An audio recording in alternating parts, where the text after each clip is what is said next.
नमस्कार दोस्तों, मैं हरीश चौधरी आप सभी का इस online platform warrior will pay आपका हार्दिक स्वागत करता हूं। तो अपना ये पहले से जो योद्धा बैच है, ये कल से अपनी क्लासें स्टार्ट हो चुकी है इस पे। और पॉलिटिकल की आज अपनी दूसरी क्लास शुरू होने वाली है। और इस पे आर्मी, एसएससी, पुलिस के लिए पहले से फ्री बैच की घोषणा कर रही थी एसआर सर ने। तो ये हमारी योद्धा बैच में टीम है। Sitaram ji sir maths, science, और अपनी ये पॉलिटी, ज्योग्राफी होगी। सीताराम जी सर हिस्ट्री और करंट पढ़ाएंगे आपको। और सभी सब्जेक्ट के लिए लगातार प्रयास कर रहे हैं। हर सब्जेक्ट के लिए आपको अलग से सर की व्यवस्था करने की कोशिश में लगे हुए हैं। तो चलिए क्लास के स्टार्ट करते हैं और उम्मीद करते हैं आप सभी स्वस्थ, मस्त, जबरदस्त होंगे और ठीक होंगे। तो चलिए ज्यादा देरी नहीं करते अपनी क्लास स्टार्ट करते हैं।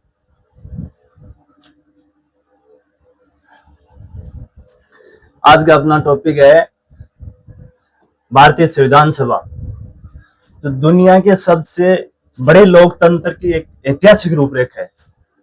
कल मैंने आपको बताया था कि विश्व में सबसे बड़ा लिखित संविधान, विश्व का सबसे बड़ा लिखित संविधान अपने देश भारत का है।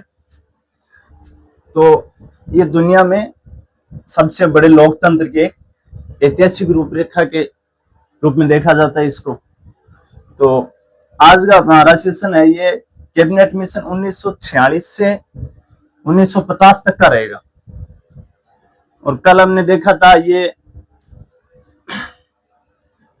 1935 के भारत शासन अधिनियम तक पीछे से कवर करते आए थे। और हमारा 1935 का भारत शासन अधिनियम तक अपने कवर कर लिए थे।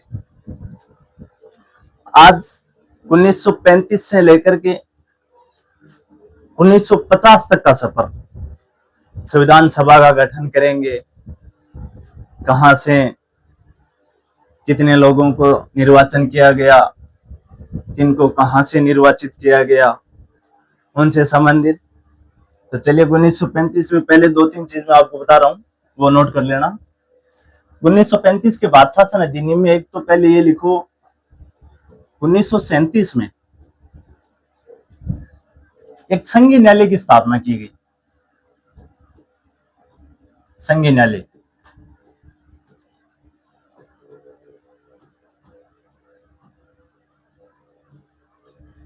1937 में संघीय न्यायालय की स्थापना की गई।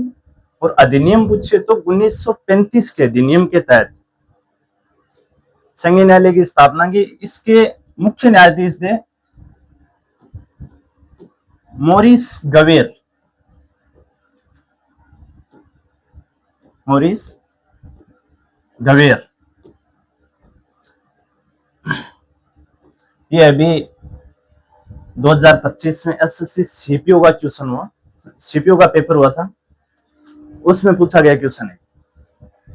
इसके बाद आगे नोट करना, 1939 में फॉरवर्ड ब्लॉक, फॉरवर्ड ब्लॉक की स्थापना की गई। किसने? सुभाष चंद्र बोस द्वारा।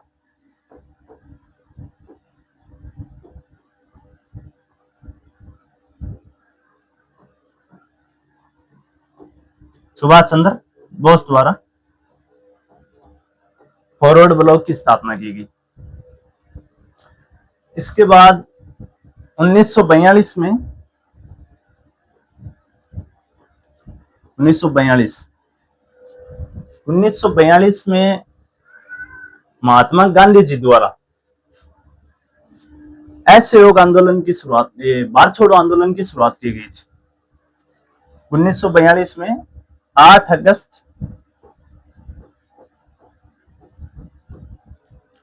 1942 को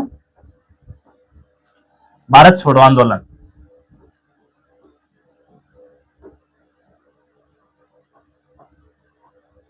भारत छोड़ो आंदोलन जो महात्मा गांधी जी द्वारा शुरू किया गया था, इसी से संबंधित 1942 में एक क्रिप्स मिशन नाम का मिशन आया था। ब्रिटिश ईस्ट इंडिया से 1942 में क्रिप्स मिशन नाम से एक मिशन लाया गया। क्रिप्स मिशन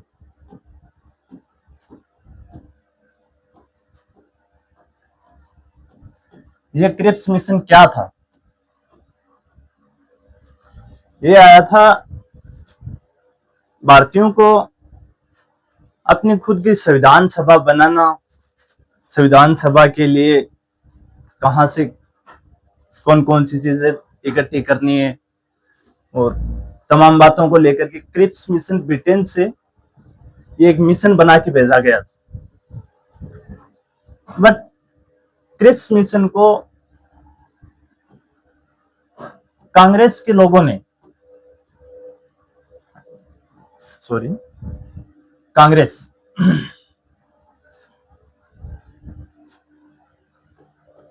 कांग्रेस के लोगों ने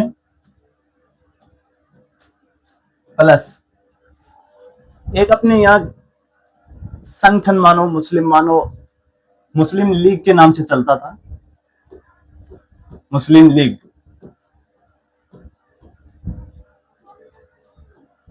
इन्होंने अस्वीकार कर दिया। इन्होंने कहा आप जो शर्तें बता रहे हो ये शर्तें हमें मंजूर नहीं। तो इन लोगों ने अस्वीकार कर दिया, तो ये असफल रहा। फिर ये असफल रहा, ठीक है। आगे चल के ये क्रिप्स मिशन 1942, ये याद रखना। और 1945 में आते आते वेवेल योजना आई। वेवेल योजना 1945 में लाई गई। यही इसी से संबंधित है, संविधान सभा से संबंधित, नियम कानून बनाने से संबंधित। उनके कुछ ब्रिटिश वासियों की कुछ शर्तें थी कि आपको ये शर्तें मंजूर करनी पड़ेगी। तो बस वही बात कांग्रेस मुस्लिम लीग के लोगों को फिर से नहीं स्वीकार हुई। फिर से स्वीकार नहीं हुई तो कैबिनेट मिशन ये वेवेल योजना फिर ऐसे बढ़ रही।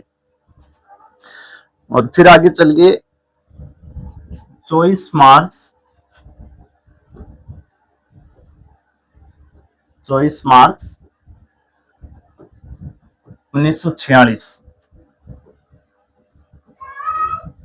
24 मार्च 1946 को कैबिनेट मिशन नाम का एक मिशन आया था भारत में। कैबिनेट मिशन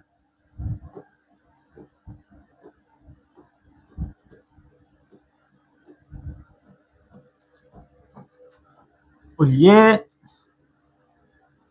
कैबिनेट मिशन ये असली जैसे संविधान सभा है ना बननी थी, उससे संबंधित प्रस्ताव लेके आया था।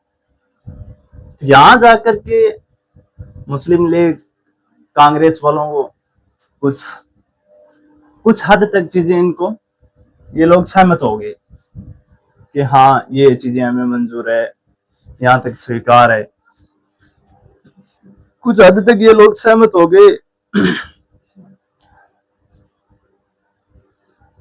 उन्होंने इसमें एक बात कही, कैबिनेट मिशन ने बात कही कि प्रत्यक्ष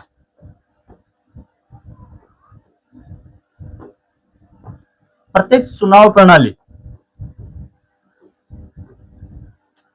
के तहत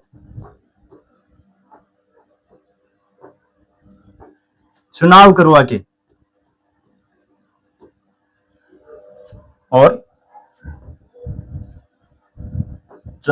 के आपकी संविधान सभा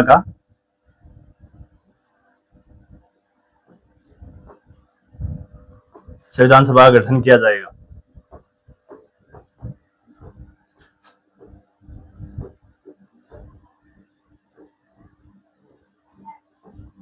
इन्होंने कहा ठीक है, आपको जो शर्तें मंजूर नहीं है तो आप ही लोगों को इकट्ठा करके आप ही लोगों से प्रत्यक्ष निर्वाचन प्रणाली के तहत आपसे चुनाव करवा लिए जाएंगे। देखते हैं फिर कि समुदाय को कितने वोट मिलते हैं, उसके आधार पर संविधान सभा का गठन कर दिया जाएगा। तो फिर ये लोग सहमत हो गए। इसमें प्रत्यक्ष चुनाव प्रणाली होती है। इसमें एक प्रत्यक्ष होता है, एक अप्रत्यक्ष चुनाव प्रणाली होती है। प्रत्यक्ष चुनाव प्रणाली वो होती है जिसमें जैसे आम जनता जा करके हम सभी लोग जो वोट देते हैं, ये चुनाव है प्रत्यक्ष। और अप्रत्यक्ष चुनाव प्रणाली होती है हमारे द्वारा चुने गए लोग, जैसे हम विधायक का चुनाव है, एमएलए एमपी का चुनाव है, वो करवाते हैं। और वो लोग आगे जाके प्रधानमंत्री का चुनाव है, राष्ट्रपति के चुनाव है, इन सभी चुनावों का उनका आगे निर्वाचन करवाते हैं। तो वो एक होता है अप्रत्यक्ष चुनाव। ठीक है, तो ये 1946 से पहले ये दो चार चीज आप ध्यान रखना। चलिए आगे देखते हैं फिर। हाँ, ये अपनी संविधान सभा के लिए शुरुआतें, कहां से शुरुआत, किस प्रकार कौन सी की जाएगी, उससे संबंधित है। इसमें आप भी चलिए एक मिनट, यहां 4 जुलाई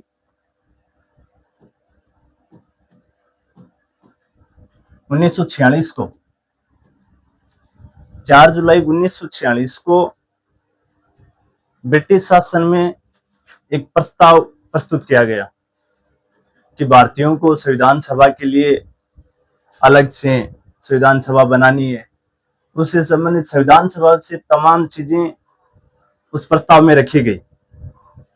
ये 4 जुलाई को प्रस्ताव में आया, जबकि 18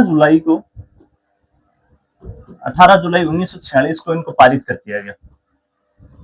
ब्रिटिश संसद में इनको पारित कर दिया गया, स्वीकार कर लिया गया। और यहाँ पर ये बात स्वीकार कर ली कि ठीक है, 1947 तक आते आते भारत पाकिस्तान को अलग कर देंगे, इनके इच्छा के अनुसार इनका संविधान बना देंगे और ये अपने प्रत्यक्ष निर्वाचन के आधार पर अपनी संविधान सभा का गठन कर लेंगे।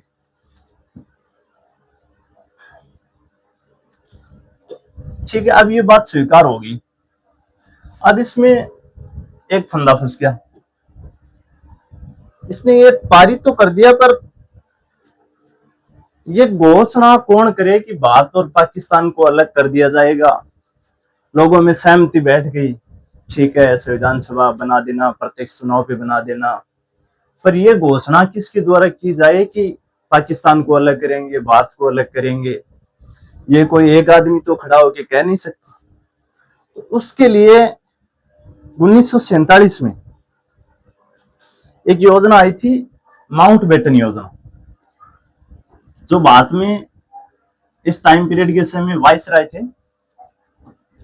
माउंटबेटन। इनके द्वारा ये योजना लाई गई थी 1947 में। और इन्होंने ये घोषणा कर दी कि ठीक है भारत अलग होगा, पाकिस्तान अलग होगा, दोनों स्वतंत्र राष्ट्र होंगे। और जो लोग कुछ लोग अपने इच्छा अनुसार जो पाकिस्तान में जाना चाहेंगे वो पाकिस्तान में जा सकते हैं, और जो भारत में रहना चाहेंगे वो भारत में रह सकते हैं। तो इससे संबंधित घोषणा कर दी गई। ये माउंटबेटन योजना के बाद ये डिसीजन ले लिया। उसके बाद संविधान सभा एक अपना स्वतंत्र रूप से आजाद समझने लगी अपने आप को। तो उसने कहा ठीक है, हाँ ये चीजें मंजूर है, और अब अपनी संविधान सभा तो है ही, तो क्यों ना हम संविधान सभा में किसी मुखिया को चुन लिया जाए, ताकि कोई भी डिसीजन लेने के लिए एक सभी को आगे नहीं आना पड़े। एक मुखिया हो जो हमसे संबंधित, उससे संबंधित कोई भी डिसीजन होते हैं वो स्वीकार कर सके या अस्वीकार कर सके। तो उससे संबंधित 9 दिसंबर 1946 संविधान सभा की प्रथम बैठक बुलाई गई।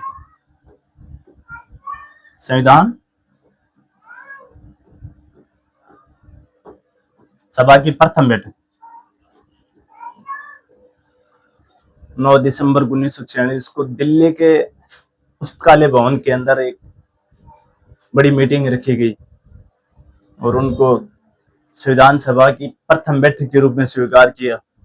अब वहां बैठक हो रही तो अध्यक्ष किसको बनाया जाए उसका, तो फिर वहां निर्णय लिया गया कि अपनी इस बैठक के अंदर जो सबसे बुजुर्ग व्यक्ति होगा उसी को बना देंगे। तो वहां पर एक व्यक्ति था डॉक्टर सच्चिदानंद सिन्हा।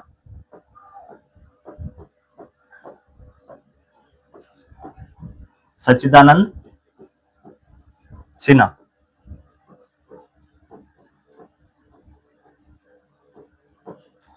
ये वहां पर चल रही बैठक में सबसे बुजुर्ग व्यक्ति था, तो इनको वहां का अध्यक्ष बना दिया गया। प्रथम बैठक का संविधान सभा की प्रथम बैठक का अध्यक्ष बना दिया गया और ये बात तय कर दी गई कि आप एक अस्थायी अध्यक्ष के तौर पे कार्य करेंगे जब तक अपनी आगे की बैठकें लगातार चलती रहेगी, आगे डिसीजन जैसे जैसे होगा बैठकें चलते रहेगी, तो आप अस्थायी अध्यक्ष इनको घोषित कर दिया गया। ये अस्थायी अध्यक्ष थे।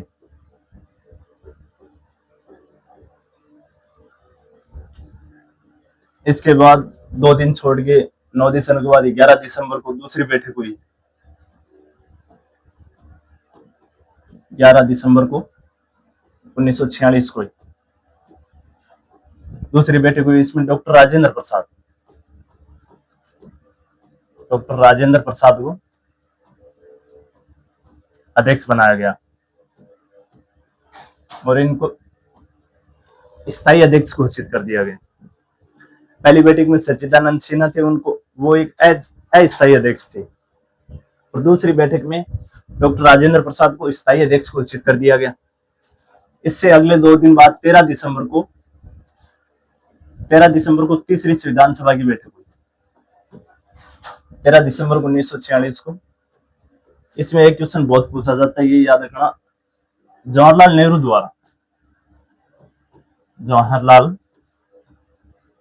नेहरू द्वारा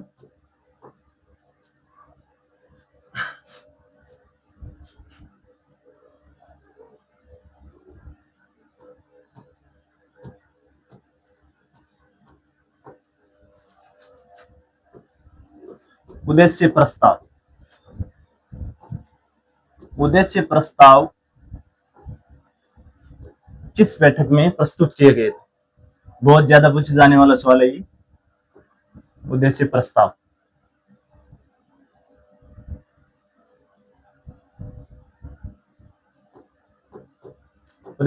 तीसरी संविधान सभा की तीसरी बैठक में प्रस्तुत किए गए थे जवाहरलाल नेहरू द्वारा। ठीक है,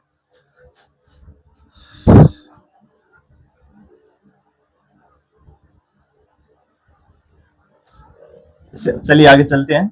ये संविधान सभा की लगातार 3 बैठकें हुई 13 दिसंबर 1946 तक। अच्छा, एक ये याद रख लेना, अंतिम बैठक संविधान सभा की अंतिम बैठक हुई 24 जनवरी 1950 को संविधान सभा की अंतिम बैठक हुई। ये एक टॉपिक याद, ये पॉइंट याद रख लेना यहाँ से इनके साथ में। 1950 को अंतिम बैठक हुई।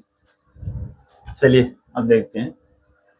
स्वराज्य के विचार से लेकर कैबिनेट मिशन के ऐतिहासिक जनादेश तक स्वराज्य, कल मैंने आपको बताया 1895 में बाल गंगाधर जी तिलक द्वारा स्वराज विधेयक लाया गया था और उसमें संविधान सभा की अप्रत्यक्ष मांग 1895 में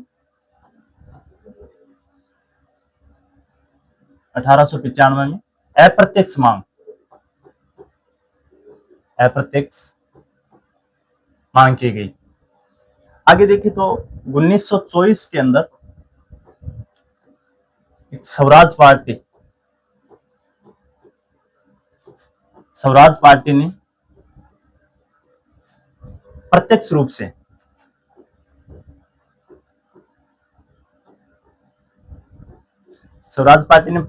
रूप से संविधान सभा की मांग की और उसके बाद 1934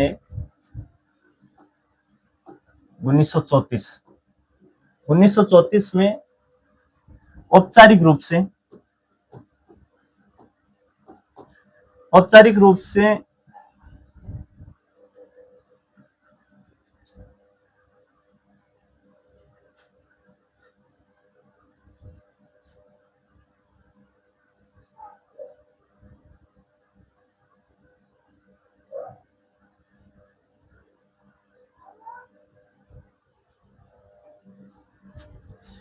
1934 में औपचारिक रूप से एम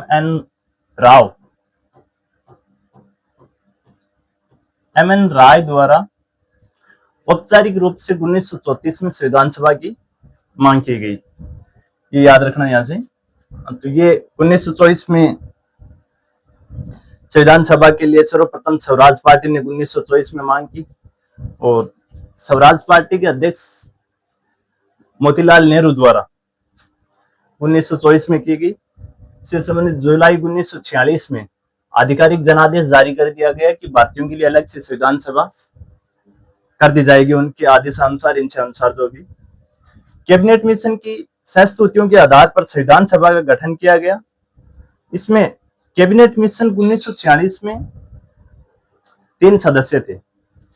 इनमें sir Patrick Lawrence cabinet mission के अध्यक्ष थे, जबकि 2 अन्य सदस्य थे, स्टेफर्ड क्रिप्स और एबी अलेक्जेंडर। ठीक है, ये असली संविधान सभा यहां से शुरुआत होती है। संविधान सभा में गठन के समय कुल 389 सदस्यों का चयन किया गया।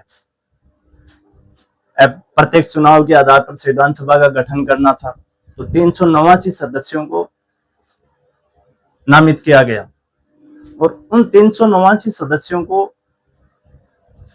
सदस्यों के चुनाव करवाए गए। किस समुदाय को या किस पार्टी को कितने बहुमत मिला, उसके आधार पर संविधान सभा का गठन होना था। तो कुल 389 सदस्य थे। जुलाई 1946 में चुनाव करवाए गए। इनके परिणाम आए।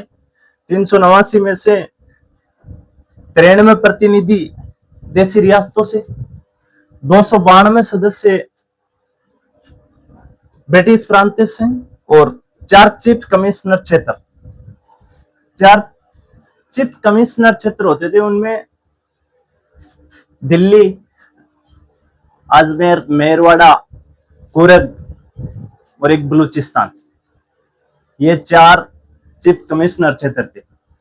चीफ कमिश्नर क्षेत्र कौन से हुए? चीफ कमिश्नर क्षेत्र वो थे जहां सीधा ब्रिटिशियों का शासन चलता था। वहां के लोगों द्वारा सीधा नियंत्रण उस क्षेत्र पे वहीं के लोगों का नियंत्रण होता था, वो होते हैं। तो ठीक है, उसमें 293 देशी रियासतों के लिए, तो 93 सदस्य देशी रियासतों के लिए और 296 सदस्य प्रांतीय सीटों के लिए, जिनमें 292 ब्रिटिश प्रांतों से और 4 चीफ कमिश्नर क्षेत्र वाली होगी। 296 सीटों पे चुनाव करवाए गए। तो इसमें से 208 सीटें कांग्रेस को मिली, मुस्लिम लीग को 73 सीट मिली, जबकि 15 सीट अन्य सदस्यों को प्राप्त हुई, जो अदर पार्टी के थे उन लोगों को। 15 सीटें उन लोगों को प्राप्त हुई। इसमें जनसंख्या के आधार पर प्रतिनिधित्व और सभा में महिला सशक्ति की भागीदारी, भाई किस क्षेत्र से कितने उम्मीदवार चुनने, इसके लिए संविधान सभा में उन लोगों ने एक सहमति जताई कि प्रत्येक 10 लाख की आबादी पर एक सीट स्थायी की जाएगी। ठीक है, इनमें ये सामान्य बहुमत करवाए गए। उनमें ये अलग अलग समुदाय को जैसे बहुमत प्राप्त हुए। ये याद रखना, संविधान सभा में कुल महिला सदस्यों की संख्या 15 थी। महिला सदस्यों की संख्या 15 थी। इसमें से 15 के याद नाम करने जरूरी नहीं आपको, 2-3 नाम याद रखना। एक तो बेगम आजाद रसूल, ये एकमात्र मुस्लिम महिला थी। संविधान सभा में बेगम आजाद रसूल मुस्लिम महिला थी। एक ये याद रखना, दक्षिणयानी वेलायुधन, ये एकमात्र दलित महिला थी संविधान सभा में। और एक ये याद रख लेना, विजय लक्ष्मी पंडित, ये यूएन में, यूएन महासभा, इन संयुक्त राष्ट्र महासभा की अध्यक्ष बनने वाली प्रथम भारतीय महिला। तो इन 3 को याद रख लेना और टोटल सदस्य संख्या 15 याद रख लेना, ठीक है। चलिए, ये 9 दिसंबर 1946 को संविधान सभा की प्रथम बैठक की गई, 11 को दूसरी बैठक और 13 को तीसरी बैठक स्वीकार की गई। प्रथम बैठक में पुस्तकालय भवन दिल्ली में संपन्न हुई, जिसमें सबसे बुजुर्ग सदस्य सच्चिदानंद सिन्हा को अस्थायी अध्यक्ष, मैंने आपको बताया अस्थायी अध्यक्ष बनाया गया। दूसरी बैठक में डॉक्टर राजेंद्र प्रसाद को स्थायी अध्यक्ष निर्वाचित कर दिया गया और चुनाव के आधार पर अध्यक्ष को बनाने की सहमति जताई गई। तीसरी बैठक में 13 दिसंबर में जवाहरलाल नेहरू द्वारा उद्देश्य प्रस्ताव प्रस्तुत किया गया और संविधान निर्माण की वास्तविक कार्यवाही प्रारंभ कर दी गई। जनवरी 1947 से स्वीकृति मिल गई और उनके निर्माण की वास्तविक कार्यवाही प्रारंभ कर दी गई।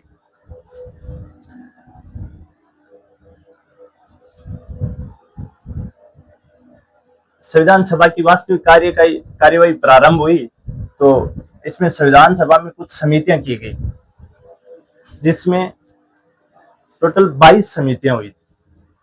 22 समितियों में 8 प्रमुख समितियां थी, जबकि 14 छोटी समितियां थी।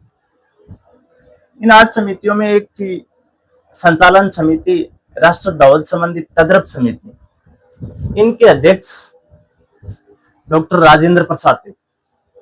इन सभी समितियों के अलग अलग अध्यक्ष, तो संचालन समिति और राष्ट्र ध्वज संबंधी समिति के अध्यक्ष डॉक्टर राजेंद्र प्रसाद थे, जबकि प्रांतीय संविधान समिति, जैसे अलग अलग प्रांत बनाए गए, देशी रियासतों में थे, ब्रिटिश प्रांत थे, उनको भारत में इकट्ठा करना, एक स्वतंत्र भारत की स्थापना करना, ये सभी सरदार वल्लभ भाई पटेल ने इन चीजों में बहुत भागीदारी निभाई अपनी। और ये मौलिक अधिकार एवं अल्प संख्यकों संबंधी परामर्श समिति थी, उनके अध्यक्ष भी यही थे। मौलिक अधिकार संबंधी समिति थी, उसका अध्यक्ष था जेबी कृपलानी और अल्पसंख्यकों संबंधी परामर्श समिति के अध्यक्ष थे एच.सी. मुखर्जी। एक थी संघीय संविधान समिति, संघ शक्ति समिति, इनके अध्यक्ष थे पंडित जवाहरलाल नेहरू, ठीक है। और एक यहां पर बनाई गई थी प्रारूप समिति। प्रारूप समिति वेरी इंपॉर्टेंट, प्रारूप समिति याद रखना आप लोग। हाँ, ये आ गई। प्रारूप समिति का गठन 29 अगस्त 1947 को प्रारूप समिति का गठन किया गया। प्रारूप समिति में कुल 7 सदस्य थे, जिसमें डॉक्टर भीमराव अंबेडकर इसके अध्यक्ष थे। प्रारूप समिति के अध्यक्ष डॉक्टर भीमराव अंबेडकर थे और इसमें 6 अन्य सदस्य थे। बी.एन. राव द्वारा तैयार की गई, ये मैंने आपको बताया 1934 में औपचारिक रूप से संविधान सभा की मांग की थी बी.एन. राव ने, और इनके द्वारा तैयार किए गए संविधान के प्रारूप पर विचार विमर्श करने के लिए ये प्रारूप समिति का गठन किया गया। इसमें अध्यक्ष बी.आर. अम्बेडकर के अलावा जो अन्य 6 सदस्य थे, इनको भी आप याद रखना, इनमें से पूछा जाता है सवाल। इनमें एक थे गोपाल स्वामी अयंकर, अलादी कृष्ण स्वामी अय्यर, कन्हैयालाल माणिक्यलाल मुंशी, सैयद मोहम्मद सादुल्ला, एन माधवराव, डी.पी. खेतान। कुछ समय बाद डी.पी. खेतान की मृत्यु पर बाद में टी.टी. कृष्णमाचारी इनके द्वारा इनके स्थान पर सदस्य बनाए गए। इसमें ये अन्य 6 सदस्य, इनमें आप ध्यान रखना, गोपाल, कृष्ण, कन्हैया, माधव, ये सभी भगवान कृष्ण के पर्यायवाची। उससे आप याद रखना, ये 4 सदस्य भगवान कृष्ण के पर्यायवाची नामों से बने हुए, जब ये कि सैयद मोहम्मद सादुल्ला ये अलग है। एक इनको याद रख लेना, और 7वें सदस्य हो गए बी.आर. अम्बेडकर, जो अध्यक्ष थे।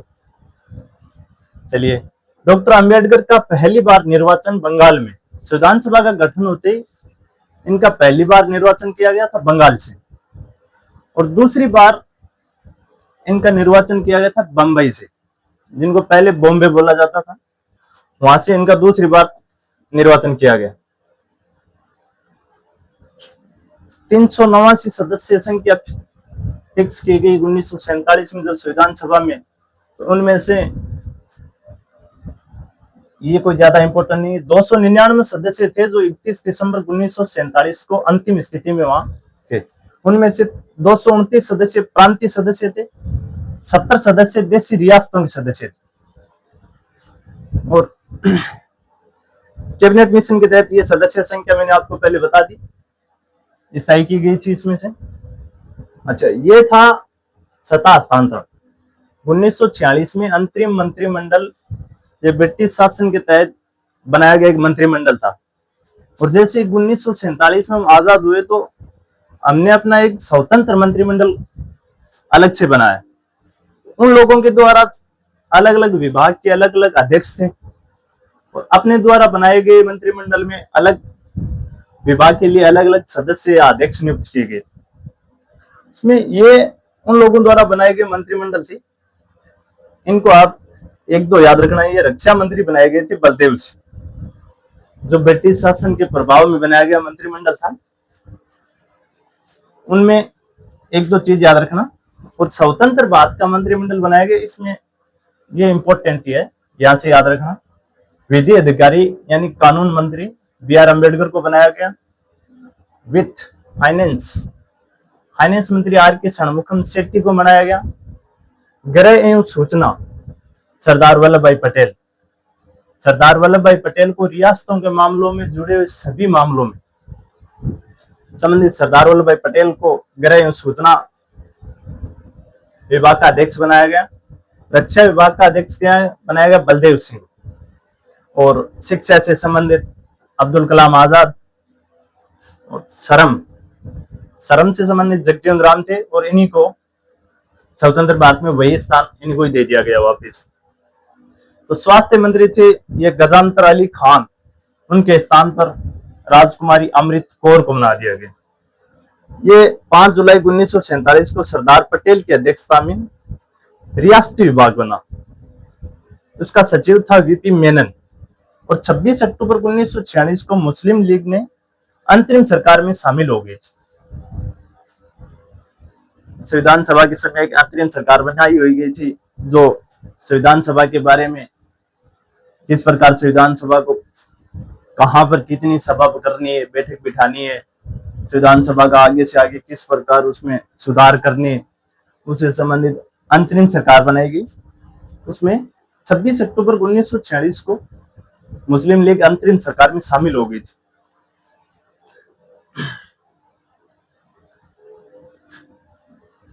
अंतिम निर्माण संविधान सभा की जो बैठकें हुई, उसमें संविधान सभा का गठन हो गया। प्रारूप पर 3 ऐतिहासिक वाचन। संविधान सभा के गठन के समय वाचन लाए गए। उसमें वाचन बोले तो उन पर भाषण दिए जाते थे लंबे लंबे समय के लिए, कि ये भाषण मतलब कभी किसी चीज को लेकर के विवाद हो जाता, कभी किसी को, तो उनमें सुधार करने के लिए वाचन किए गए 3। संविधान सभा में कुल वाचन पूछे तो 3 वाचन हुए। प्रथम वाचन 4 नवंबर से 9 नवंबर 1948 तक चला। दूसरा वाचन जो सबसे लंबा वाचन 15 नवंबर 1948 से प्रारंभ होकर 17 अक्टूबर 1949 तक चला था। तीसरा और अंतिम वाचन 14 नवंबर 1949 से 26 नवंबर 1949 तक चला। 26 नवंबर 1949 को संविधान को पारित कर दिया गया, और कुल 284 सदस्य उपस्थित थे। जैसे 26 नवंबर को आपको पता हो, 26 नवंबर को अपना भारत का संविधान है जो पारित कर दिया गया था, लेकिन लागू उस दिन नहीं किया गया। 26 नवंबर को एकदम संविधान सभा बनी, उसको संविधान बनाकर तैयार करके छोड़ दिया गया, और उनको पारित कर दिया गया कि हाँ अपना संविधान तैयार है, अब चाहो जब लागू कर सकते हो। तो 26 नवंबर के दिन उसको पारित करके छोड़ दिया गया। और एक ये याद रखना, 21 फरवरी 1948 को प्रारूप समिति जो डॉक्टर भीमराव अम्बेडकर वाली थी, उसने अपनी रिपोर्ट पेश की थी। संविधान सभा के सामने अपनी रिपोर्ट पेश की, उनके द्वारा जो सुधार किए गए उन सुधारों से संबंधित रिपोर्ट थी। 26 नवंबर को संविधान पारित करने के बाद संविधान सभा बन चुकी, संविधान बन चुका, अब उनको सिर्फ लागू करना बाकी रह गया। तो उससे संबंधित कुछ आंकड़े दिए गए कि संविधान को बनने में कितना समय लगा। 2 वर्ष 11 माह और 18 दिन का समय संविधान को बनाने में पूरा समय लगा था। ठीक है, 114 दिन संविधान के प्रारूप को तैयार करने में उस पर बहस की गई, और कुल बैठकें की जाए तो 141 बैठक।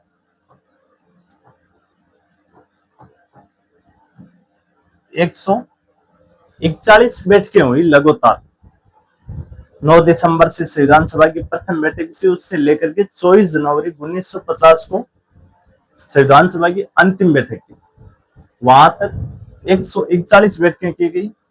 अच्छा, एक ये याद रखना, कुल व्यय संविधान का निर्माण करते समय संविधान सभा द्वारा 63,96,729 रुपए का व्यय किया गया, जो आप अप्रोक्सीमेट याद रखना 64 लाख है। लगभग क्वेश्चन ऐसे आता है 64 लाख में, 64 लाख रुपए का व्यय किया गया था संविधान निर्माण के समय। ठीक है, निर्माण में समय कुल व्यय हुआ था। आगे देखते हैं। 26 नवंबर को संविधान पारित होते ही भारतीयों के लिए एक अलग से संविधान तैयार हो गया। उसके लिए संविधान तैयार करने में उसने 22 भाग बनाए, 395 अनुच्छेद और 8 अनुसूचियां निर्धारित कर दी गई कि 22 भागों में 395 अनुच्छेद को अलग अलग भाग के अनुसार विभाजित करके और 22 भागों में बांट दिया गया। जो संविधान बनने के समय कुल 8 सूचियां थी, तो वर्तमान में अभी 12 सूचियां। वर्तमान में इन सूचियों की संख्या 12 है। तत्काल प्रभाव से लागू, जैसे 26 नवंबर 1949 को संविधान पारित किया गया, तो उन्होंने सबूत के तौर पर 15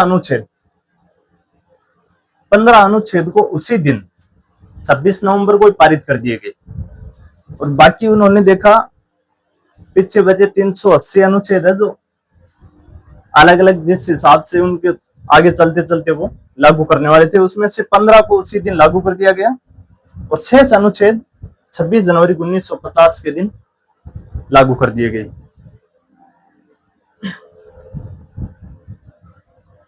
ये अंतिम बैठक 24 जनवरी को मैंने आपको बताई थी, संविधान सभा की अंतिम बैठक हुई थी। इस दिन डॉक्टर राजेंद्र प्रसाद को प्रथम राष्ट्रपति, भारत का प्रथम राष्ट्रपति चुना गया, और राष्ट्रगान जो अपना जन गण मन वाला राष्ट्रगान है, उसको पारित कर दिया गया। और राष्ट्रगान से संबंधित ये किसने लिखा, ये याद रखना, रविंद्रनाथ टैगोर, रविंद्रनाथ जी ने लिखा था। ठीक है, एक इसका समय याद रखना, समय राष्ट्रगान को गाने के लिए 52 सेकंड का समय निर्धारित किया गया है, 52 सेकंड का समय निर्धारित किया गया है। और अगली चीज इसके बारे में याद रखना, राष्ट्रगान को सर्वप्रथम 1911 के कलकत्ता अधिवेशन,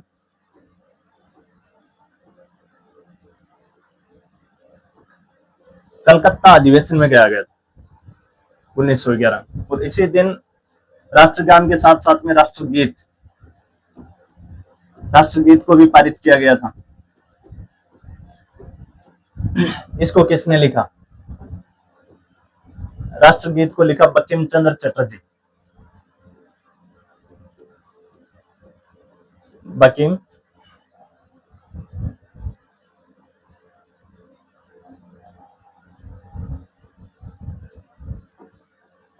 चंद्र चटर्जी द्वारा।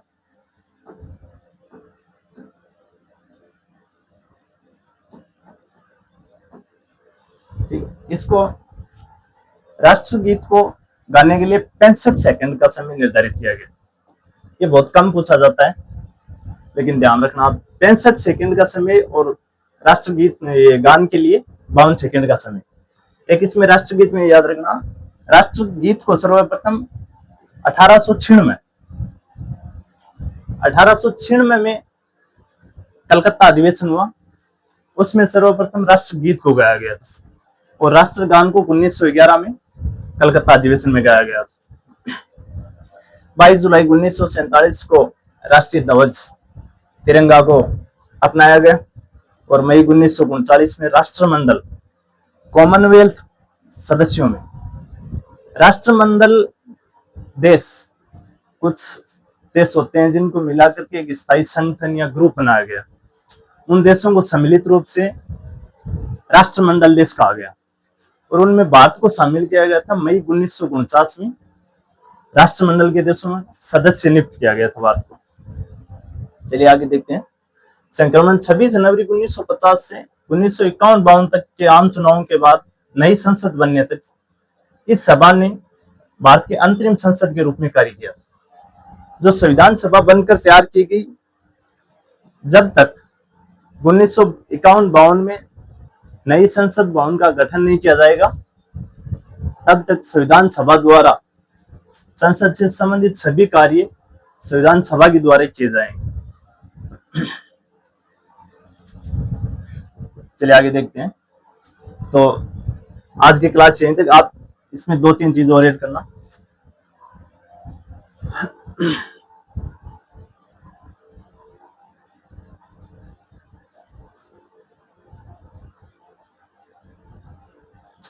हाँ, एक ये लिखना, 1935 में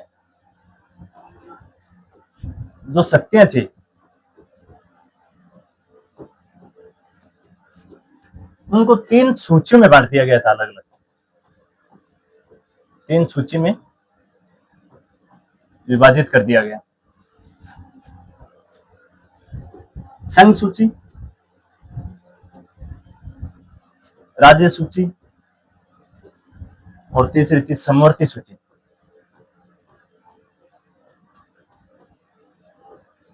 समवर्ती सूची, इन तीनों में पहले अलग सदस्य, लगातार इनके सदस्यों में चेंजमेंट होता रहता है। तो वर्तमान में सदस्य संख्या याद रखनी, संघ सूची में वर्तमान में 100 सदस्य, और राज्य सूची में 61, और समवर्ती सूची में वर्तमान में 52 सदस्य।